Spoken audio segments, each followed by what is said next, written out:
The Littlest Pumpkin by R.A. Herman, illustrated by Bettina Ogden. A Scholastic book.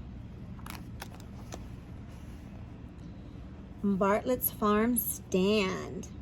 Look at all the pumpkins. It was Halloween and there were 18 pumpkins left at Bartlett's farm stand. 18 pumpkins left. The pumpkins looked their very best because they all wanted to be taken home and made into jolly jack-o'-lanterns. The littlest pumpkin had the biggest dreams of all. She saw herself shining in the dark with ghosts, monsters, witches, and fairies gathered around her singing a Halloween song. And today was the day when all her dreams were going to come true.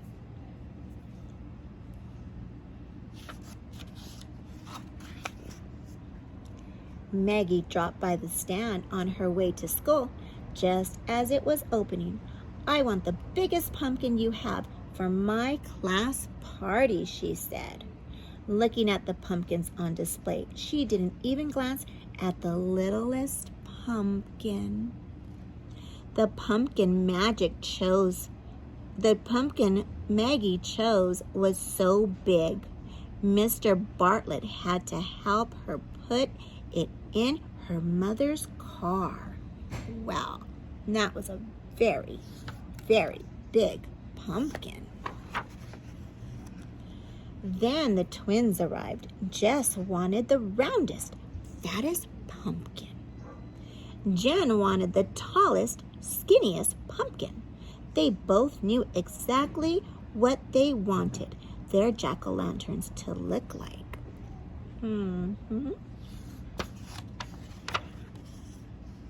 Later that morning, Mrs. Garland's class came to the farm stand to buy apples and pumpkins for their Halloween party. The littlest pumpkin was very excited when she saw all the children. "Now certainly I will be chosen by someone and made into a jack-o'-lantern," she thought. But no one chose the littlest pumpkin.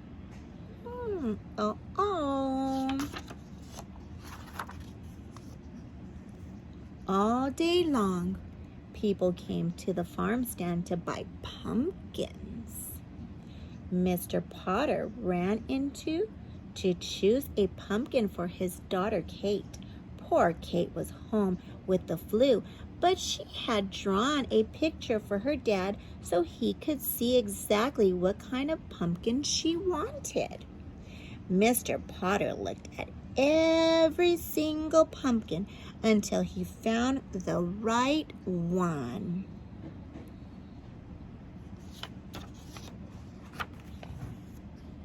The sun began to set, and only 4 pumpkins were left at the farm stand.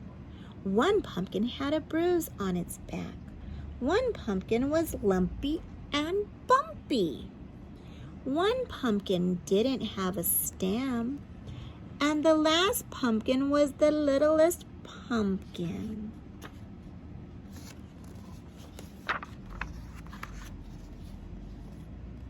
The littlest pumpkin still had big dreams. She would be a beautiful jack-o'-lantern at a Halloween party. She would shine in the dark with ghosts and monsters, witches and fairies gathered around her singing a Halloween song. She was dreaming. But while the littlest pumpkin was dreaming, Gabe and Mona arrived. They ran up the 4 remaining pumpkins. Gabe grabbed the stemless one. "Perfect," he said. "My jack-o'-lantern is going to wear this hat." Mona picked up the littlest pumpkin. "Oh, how cute," she said. The littlest pumpkin was so happy all her dreams were going to come true. "But it's too small for me to carve into a jack-o'-lantern," said Mona, putting it down. Then she picked up the lumpy, bumpy one instead. Now this one is perfect.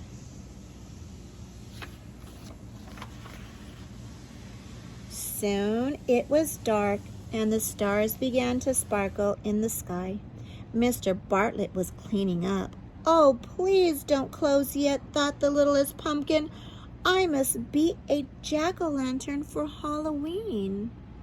Suddenly, Mr. Bartlett heard someone calling his name. "Mr. Bartlett, Mr. Bartlett!" It was Sam. "Please wait," said Sam. "I need a pumpkin for my party tonight."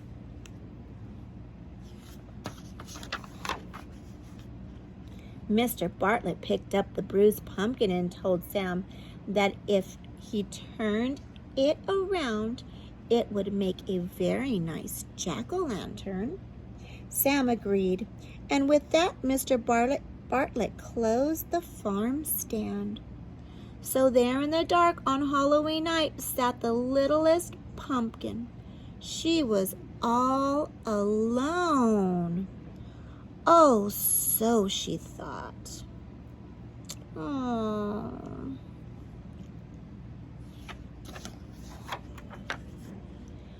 For just when the littlest pumpkin was sure she was going to be spending Halloween night all alone in the empty farm stand, mice started scurrying around her.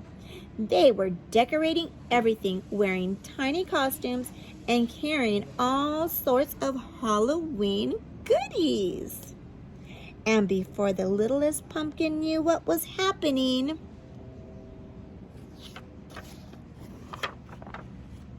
she found herself in the middle of a Halloween party.